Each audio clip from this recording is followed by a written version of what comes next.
কেন্দ্রীয় নির্বাহী কমিটির উদ্যোগে সেই সমাবেশটি একটু যদি গোপালগঞ্জের ব্যাপারটা যদি একটু বলতেন আমাদের।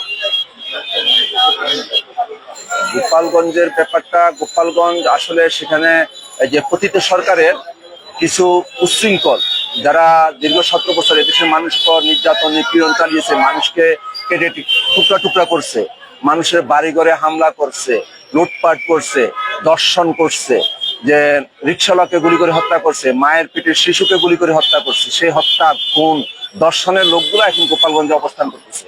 সেই উচ্ছৃঙ্খল লোকগুলারই উচ্ছৃঙ্খলতার বহিঃপ্রকাশ ঘটছে।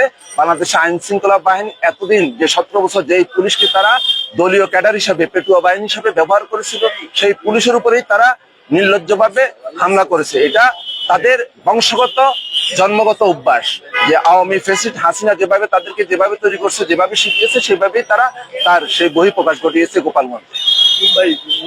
ফিরাউলিয়ার দল বলছিল সেই সরমনাই, তারা এটাকে পুঁজি করে রাজনীতি করার চেষ্টা করছে। কিন্তু ইতিমধ্যে এটা সোশ্যাল মিডিয়া সহ বাংলাদেশের বিভিন্ন ভাবে টক শোতে, ইউটিউবের মাধ্যমে এটা জানতে পারছেন আপনারা সবাই, যে এটা সম্পূর্ণ একটা সাজানো ঘটনা ছিল। এটাকে গোলা পানিতে মাছ শিকার করে বাংলাদেশের নির্বাচনকে বিলম্বিত করা এবং যারা ক্ষমতা আছে ক্ষমতাকে দীর্ঘায়িত করার জন্য, তাদের লুটপাটকে দীর্ঘায়িত করার জন্য তারা এই কাজটি করেছিল। ইতিমধ্যে এটা প্রকাশ হয়ে গেছে, এটা সম্পূর্ণ সাজানো ঘটনা। এটাকে পুঁজি করে তারা দেশে একটা অস্থিতিশীল পরিবেশ সৃষ্টি করে, যারা বলে যে তৃতীয় শক্তি, চতুর্থ শক্তির আবির্ভাব, তাদের মাধ্যমে এগুলো ঘটানোর চেষ্টা করতেছে। কিন্তু বিএনপি কখনো এগুলোকে বিশ্বাস করে না। বিএনপি সবসময় গণতন্ত্রের প্রতি শ্রদ্ধাশীল। গণতন্ত্রের জন্য বিএনপি নেতা কর্মীরা 17 বছর রাজপথে লড়াই করছে, আন্দোলন সংগ্রাম করছে, সহযোদ্ধাদের আত্মত্যাগ দেখেছে। এনে মিডিয়ার মুখোমুখি করার জন্য তারা কারা, তারা কিন্তু এখন করতে পারে নাই। তারা যদি আমাদের সাথে সম্পৃক্ত থাকে, তারা সেটা প্রমাণ করুক, সেটা প্রমাণ করতে পারে নাই। এরা সবাই সন্ত্রাসী। এরা জামাত, শিবির এবং এই গভর্নমেন্ট পার্টি, যেটা গভর্নমেন্টের নতুন তৈরি করছে, যে পার্টি, যে প্রত্যাশা আমরা লড়াই করিনি। আমরা 17 বছর লড়াই করছিলাম একটা সাম্য মানবিক নাই, সম্মান নাই।